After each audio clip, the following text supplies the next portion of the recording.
Everyone, मैं हूं advocate Rahul Mishra और आज की वीडियो में हम समझने की कोशिश करेंगे कि अगर 304 में आपके विरुद्ध एफआईआर हो गई, यानी कि दहेज हत्या की आपके ऊपर एलिगेशन लगे हुए और उसमें एफआईआर हो गई है, तो ऐसी कंडीशन में आपको क्या करना है। नया सेक्शन 80 बीएनएस है।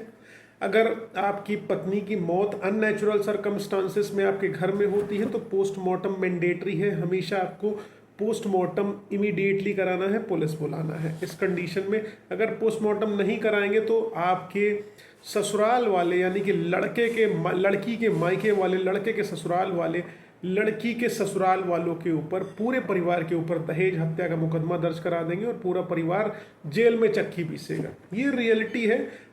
आपके कई लोगों के ऊपर 304 का मुकदमा होगा। इसमें सास, ससुर, देवरानी, जेठानी, हस्बैंड सब जेल जाते हैं और सबसे आखिरी में बेल जो हो पाती है वो हस्बैंड की हो पाती है।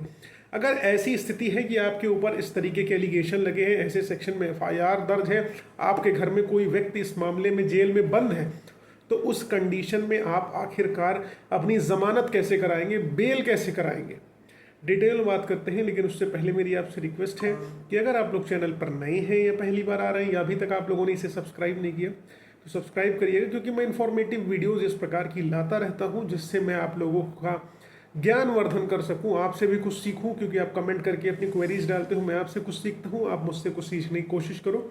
मैंने क्योंकि सोशल मीडिया से बहुत कुछ सीखा है। चलिए हम लोग वीडियो स्टार्ट करते हैं। देखिए, कंप्लेन अगर आपकी वाइफ ने कोई प्रीवियसली आपके अगेंस्ट नहीं कर रखी है, अगर जैसा कि आपकी पत्नी किसी कारण की वजह से सुसाइड कर लेती हैं, फांसी लगा लेती हैं, आपके घर में उनकी मौत हो जाती है, तो उनके ससुराल वालों के ऊपर 304 का मुकदमा दर्ज हो जाएगा और वो लोग सब लोग जाएंगे जेल। लेकिन इस कंडीशन में अगर आपको बेल पाना है तो सबसे पहला चीज़ आपको ये ध्यान रखना है कि अगर जैसा कि आपके लड़की के मायके वालों ने एलिगेशन लगाया कि आपने उनकी बेटी को फांसी लगाकर मार डाला और लगातार आप लोग उसको जो है धन के लिए प्रताड़ित करते थे, ताने देते थे, उलाहने देते थे, तो ऐसी कंडीशन में क्या लड़की ने या लड़की के परिवार वालों ने किसी प्रकार की कोई शिकायती पत्र, कोई एफआईआर पहले करी है? क्योंकि अगर आपका कहना है कि लड़की की शादी को 2 साल हुए, 2 महीने हुए और 2 महीने से लगातार ये लोग दहेज के लिए प्रताड़ित कर रहे थे और लगातार बेटी को जान से मारने की धमकियां दे रहे थे और आज उन्होंने मार दिया, यही सब चीज़ें एफआईआर के वर्जन में लिखी रहती है, तो ऐसी कंडीशन में अचानक से उनकी बेटी ने फांसी लगा ली और उनकी मौत हो गई तो वो आपके ऊपर एफआईआर लिखा देंगे। तो आपको पहला कोशिश यही करनी है देखने की क्या उनके द्वारा किसी प्रकार की कंप्लेंट आपके विरुद्ध पहले डाली गई है, कोई एफआईआर की गई है, उसका लिखित प्रमाण क्या है। अगर ऐसी कोई एफआईआर या कंप्लेंट आपके विरुद्ध उसकी मौत के पहले नहीं है तो आप बेल बिल्कुल पा सकते हैं।